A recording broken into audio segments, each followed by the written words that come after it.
ಸ್ನೇಹಿತರೆ, ಚಳಿಗಾಲದ ಸ್ಪೆಷಲ್ ಅವರೆಕಾಳಿಂದ ಏನಾದರೂ ಡಿಫ್ರೆಂಟಾಗಿ ಮಾಡಿಕೊಡಿ ಅಂತ ನಮ್ಮ ಅಮ್ಮನ ಕೇಳಿದಾಗ ಒಟ್ಟಿಗೆ ಮಾಡೋಣ ಬಾರೋ ಅಂತ ಅಡುಗೆ ಮನೆಗೆ ಕರ್ಕೊಂಡು ಹೋಗ್ಬಿಟ್ರು.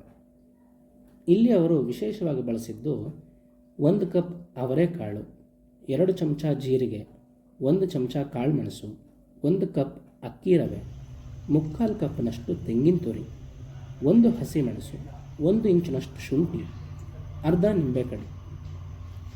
ಇಲ್ಲಿ ಶುಂಠಿನ ಜಜ್ಜಿ ಇಟ್ಕೊಂಡಿದ್ದರೆ ಜೀರಿಗೆ ಮತ್ತು ಕಾಳುಮೆಣಸನ್ನು ಕುಟ್ಟಿ ಪುಡಿ ಮಾಡಿ ಇಟ್ಕೊಂಡಿದ್ದಾರೆ.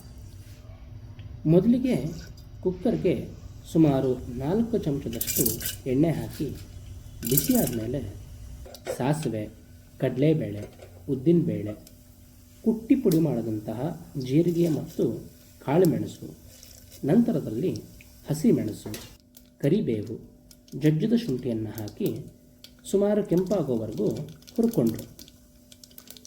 ವಿಶೇಷ ಅಂದರೆ ಇಲ್ಲಿ ಅಕ್ಕಿ ರವೆನ ಮೊದಲೇ ಹುರಿದಿಟ್ಕೊಳ್ಳೋದು ಬೇಡವಂತೆ. ಜೊತೆಗೆ ಅವರೇ ಬೇಳೆನ ಹಿತಗದೇ ಇದ್ರೂ ನಡೆಯುತ್ತೆ ಅಂದರು. ಅಷ್ಟಲ್ಲದೆ ಬೇಳೆನ ಸಪ್ರೇಟಾಗಿ ಬೇಯಿಸ್ಕೊಳ್ಬೇಕು ಅಂತಲೂ ಇಲ್ವಂತೆ. ಈ ಅವರೆಕಾಳು ಅಕ್ಕಿ ತರಿ ಉಪ್ಪಿಟ್ಟನ್ನು ಕುಕ್ಕರ್ನಲ್ಲಿ ಮಾಡೋದ್ರಿಂದ ಮೊದಲು ಹೇಳಿದ್ದು 2 ಅಡಿಷ್ನಲ್ ಸ್ಟೆಪ್ಸು ಸ್ಕಿಪ್ ಮಾಡ್ಬೋದು ನೋಡಿ.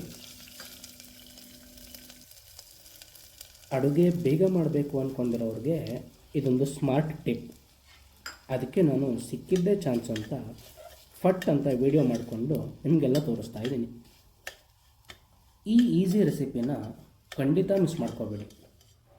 ನೀವು ನೋಡ್ತಿರೋ ಹಾಗೆ ಅಕ್ಕಿ ತರಿಯನ್ನು ನೀರು ಹಾಕೋ ಮೊದಲೇ ಹುರ್ಕೊಳ್ಳೋದ್ರಿಂದ ಉಪ್ಪಿಟ್ಟು ಗಂಟಾಗೋಗುತ್ತೆ ಅನ್ನೋ ಸಮಸ್ಯೆ ಇರಲ್ಲ. ನಂತರ 1 ಕಪ್ ಅವರೇ ಬೇಳೆನ ಹಾಕಿ 1-2 ನಿಮಿಷ ಹುರಿದು ಸುಮಾರು 2ರಿಂದ 2.5 ಕಪ್ನಷ್ಟು ನೀರು ಸೇರಿಸಬೇಕು.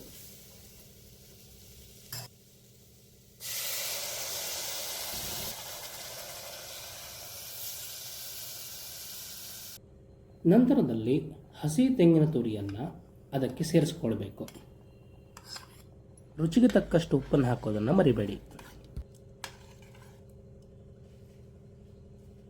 1 ಕುದಿ ಬರ್ತಿದ್ದ ಹಾಗೇ ಸುಮಾರು ಅರ್ಧ ಕಡಿಯಷ್ಟು ನಿಂಬೆ ರಸವನ್ನು ನಾವು ಸೇರಿಸ್ಕೊಳ್ಬೋದು.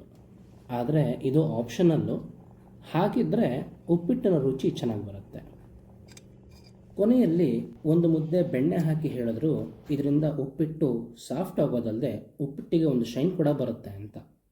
ಕುಕ್ಕರ್ ಲಿಡ್ ಮುಚ್ಚಿ 2 ಸೀಟಿ ಹೊಡೆಸಿ ಕೊತ್ತಂಬರಿ ಸೊಪ್ಪಿನ ಜೊತೆ ಅಲಂಕರಿಸಿ ಸರ್ವ್ ಮಾಡಿದ್ರು ನೋಡಿ, ಮನೆಯವರೆಲ್ಲ ಚಪ್ಪರಿಸ್ಕೊಂಡು ತಿಂದ್ವಿ.